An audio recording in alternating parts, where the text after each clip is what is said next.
you know, when all the technique and all this stuff just disappears and it's just telling you that story, that's what it's about in this world. I've never been more, never had more of a joy to interview a guy who just gives you the roots, gives you the stuff, is low-keyed, but is powerful. You know why? Because he's from Makawao, Maui. No act, okay? That's right, huh? That's right. You like no, go. Otherwise, no go. Okay? Ladies and gentlemen, a real treasure. Beautiful hands, beautiful spirit, the great musicianship. Once again, the artist of Hawaii, Jeff Peterson.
Thank you so much. Have a great afternoon. Mahalo.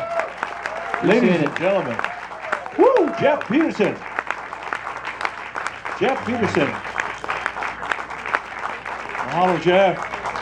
Wow, just beautiful. Beautiful. Thanks for sharing. Now, where are you gigging now? Where can people see you? I play at Michelle's restaurant, usually Wednesday through Saturday, but it's good to check my website. I'll be in 2 weeks in Venezuela, as I mentioned with Keola Beamer and Moanalani, leaving tomorrow. And I go to Maui quite a bit and do lots of different tours. So you can always check my website, jeffpetersonguitar.com. I brought some CDs if anyone's interested too. I'll be over here. All right, CDs by Jeff Peterson, ladies and gentlemen. Signed by the man, okay? It's coming up. Thanks, Jeff.